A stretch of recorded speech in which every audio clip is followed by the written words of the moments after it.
السلام علیکم ناظرین، میں حفظہ بہاری آپ کے ساتھ ہم خیال۔ ناظرین، تاریخ کی کتابوں سے ہمیں حضرت یحییٰ علیہ السلام کے جو حالات زندگی میں ملتے ہیں ان کے مطابق حضرت یحییٰ علیہ السلام حضرت زکریا علیہ السلام کے بیٹے تھے۔ قرآن پاک میں تحریر ہے کہ جب حضرت زکریا علیہ السلام نے حضرت مریم سلام اللہ علیہ کے پاس بے موسم کے پھل دیکھے اور پوچھا کہ تمہارے پاس کہاں سے آئے ہیں، تو حضرت مریم سلام اللہ علیہ نے فرمایا، یہ میرے اللہ کا فضل ہے، جسے وہ چاہے وہ عطا کرتا ہے۔ حضرت زکریا علیہ السلام نے اس کے بعد اپنے بڑھاپے، بیوی کے بانجھپن کو جاننے کے باوجود اللہ سے اس کا فضل اپنے لیے اولاد مانگی جو آل یعقوب کی نسل کو آگے بڑھائے۔ قرآن پاک کے مطابق اللہ تعالیٰ نے انہیں فرزند یحییٰ عطا کیے۔ حضرت یحییٰ بن زکریا بنی اسرائیل کے پیغمبروں میں سے تھے جو بچپن میں نبوت پر فائز ہوئے۔ آپ حضرت زکریا علیہ السلام جو خود اللہ کے ایک نبی تھے ان کے بیٹے تھے، اور حضرت عیسیٰ علیہ السلام سے پہلے مبعوث ہوئے، اور آپ حضرت عیسیٰ علیہ السلام سے 6 ماہ بڑے تھے۔ جب حضرت محمد صلی اللہ علیہ وسلم کو معراج ہوئی تو آپ صلی اللہ علیہ وآلہ وسلم نے دوسرے آسمان پر حضرت یحییٰ علیہ السلام اور حضرت عیسیٰ علیہ السلام سے ملاقات فرمائی۔ حضرت یحییٰ بن زکریا حضرت سلیمان علیہ السلام کی اولاد میں سے ہیں۔ حضرت یحییٰ علیہ السلام فلسطین میں پیدا ہوئے۔ آپ کے حضرت زکریا کے چونکہ بیٹے، آپ حضرت مریم علیہ السلام ان کی خالہ تھی، حضرت عیسیٰ علیہ السلام ان کے خالہ زاد بھائی تھے۔ آپ بنی اسرائیل کی طرف تشریف لائے تھے۔ اب موجودہ مسجد اموی دمشق میں ہے، اس میں شہید کیا گیا تھا، اور شہادت کے وقت آپ کی عمر 30 برس یا اس سے کچھ زیادہ بتائی جاتی ہے۔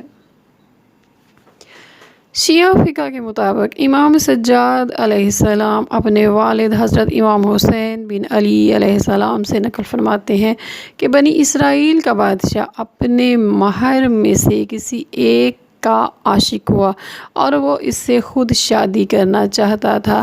حضرت یحییٰ علیہ السلام نے اس کام کی مخالفت کی۔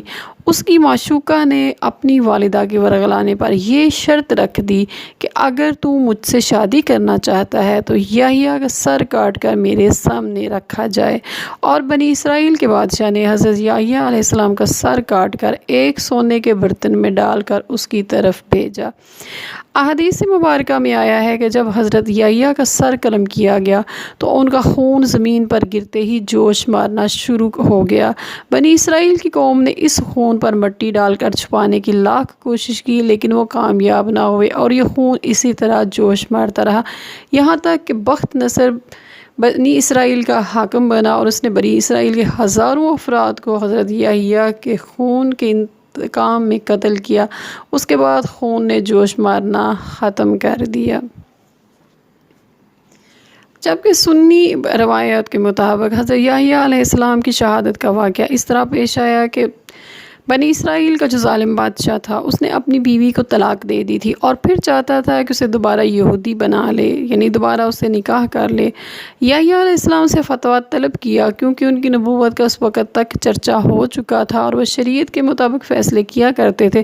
انہوں نے فرمایا کہ اب یہ تجھ پر حرام ہے۔ ملکہ کو یہ بات سخت ناگوار گزری، اور اس نے یحییٰ کے قتل کا حکم دے دیا، اور بادشاہ کو مجبور کیا کہ اگر تم مجھ سے دوبارہ نکاح کرنا چاہتے ہو تو یحییٰ کو قتل کر دیا جائے۔ بادشاہ نے ان کی طرف سپاہی روانہ کر دیے۔ یحییٰ محراب میں نماز ادا کر رہے تھے، سپاہیوں نے انہیں شہید کر دیا۔ اس طرح بادشاہ نے دوبارہ بیوی سے شادی کر لی۔ اس کے بعد انہوں نے آپ کے والد زکریا علیہ السلام کو بھی شہید کر دیا، اور یوں اس دور کے 2 نبی قتل کر دیے گئے۔ عیسیٰ علیہ السلام باقی رہ گئے۔ آپ یحییٰ علیہ السلام کی زندگی میں ہی نبی قرار پا چکے تھے۔ اس وقت آپ کی عمر 30 سال سے کچھ زیادہ تھی۔ حضرت علی امیر المومنین علیہ السلام اور حضرت یحییٰ بن زکریا علیہ السلام کی حالات زندگی میں کچھ مشترک چیزیں پائی جاتی ہیں۔ حضرت علی علیہ السلام کو بھی ایک عورت کے نکاح کی چاہ میں قتل کر دیا گیا، اور اس وقت جب آپ محراب میں نماز ادا کر رہے تھے، بالکل اسی طرح جس طرح حضرت یحییٰ علیہ السلام کو کیا گیا۔ حضرت یحییٰ علیہ السلام کا خون ناحق چھپانے کی بہت کوشش کی گئی، لیکن وہ خون اچھلتا رہا اپنی جگہ سے، وہ جوش کھاتا رہا اور لوگوں کو اس واقعے کا پتہ چلتا گیا۔ مسلمانوں کے تیسرے خلیفہ راشد حضرت عثمان بن عفان رضی اللہ تعالیٰ عنہ کی شہادت کے بعد مسلمانوں نے علی ابن ابی طالب کو اپنا خلیفہ منتخب کیا، اور پھر مسلمان دو گروہوں میں بٹ گئے۔ ایک گروہ امیر معاویہ کے ساتھ، دوسرا حضرت علی ابن ابی طالب کو خلیفہ ماننے لگا۔ حضرت امیر معاویہ نے علی ابن ابی طالب کو خلیفہ ماننے سے انکار کر دیا۔ اب مسلمانوں کے دونوں گروہوں کے درمیان پہلے جنگ صفین ہوئی، پھر جنگ صفین کے بعد جنگ نہروان کا واقعہ پیش آیا۔ جنگ نہروان کے بعد ایک نیا گروہ وجود میں آیا جس کا کہنا تھا کہ یہ جو مسلمانوں کی حالت ہے اس کے ذمہ دار 3 شخص ہیں، اور وہ علی ابن ابی طالب، امیر معاویہ اور عمرو بن عاص جو اس وقت مصر کے گورنر تھے۔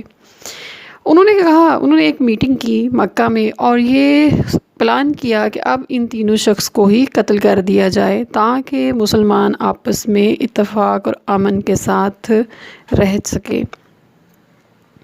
اور یہ تینوں اشخاص بالترتیب شام اور مصر کی طرف روانہ ہوں گے، اور 19ویں ماہ رمضان کی صبح کو علی اور ان دوسرے 2 افراد کو قتل کر دیں گے۔ برق شام گیا اور معینہ شب کو معاویہ کی گھات میں چھپ کر بیٹھ گیا، اور فجر کے وقت جب اس نے معاویہ پر اپنی تلوار کا وار کیا تو تلوار معاویہ کی ران پر پڑی اور معاویہ کی جان بچ گئی۔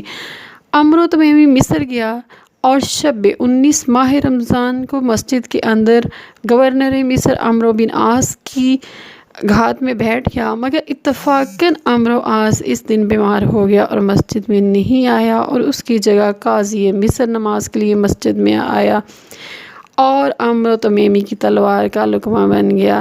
عبد الرحمن ابن ملجم ایک ایسا واقعہ رونما ہو گیا جس کی وجہ سے اس کی منحوس ارادے کی پختگی اور راسخ ہو گئی۔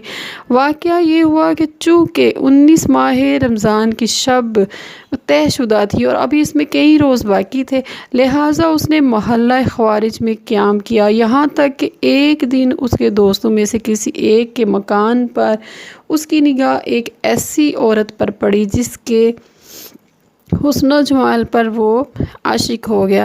اس عورت کا نام قطامہ تھا اور اس پر عاشق ہو گیا، اس سے شادی کی درخواست کی۔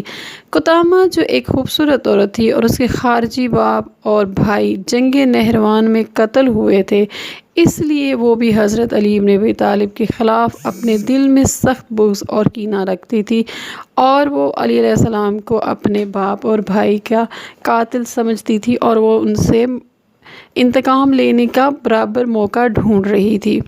جب ابن ملجم نے اس سے شادی کی درخواست کی تو اس نے ابن ملجم سے سوال کیا، کیا تم جانتے ہو کہ میرا مہر کیا ہے؟ ابن ملجم نے کہا، جو تو طلب کرے گی۔ قطامہ نے کہا، میرا مہر بہت سنگین ہے، علی ابن ابی طالب کا خون، 3000 درہم نقد، 1 غلام اور 1 کنیز۔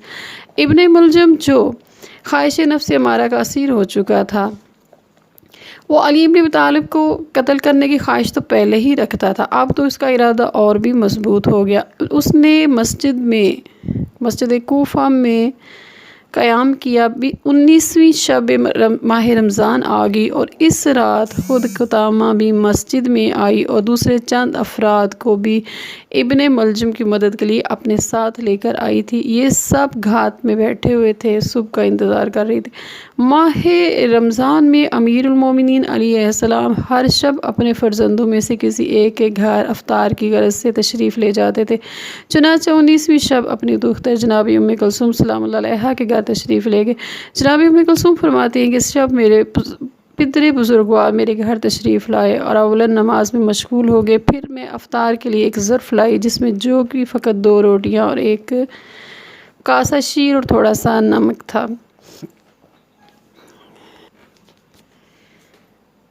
آپ فرماتی ہیں کہ آپ بہت دفعہ حجرہ سے نکل کر صحن خانہ میں آتے، آسمان کی طرف دیکھتے، قرآن مجید کی تلاوت فرماتے تھے، اور آیا ان فی خلق السماوات والارض، جس میں تدبیر الہی کی باریکیوں اور افرینش عالم کی شگفتگی کا ذکر ہے، تلاوت فرماتے تھے، پھر حجرہ میں چلے جاتے تھے، عبادت میں مشغول ہو جاتے۔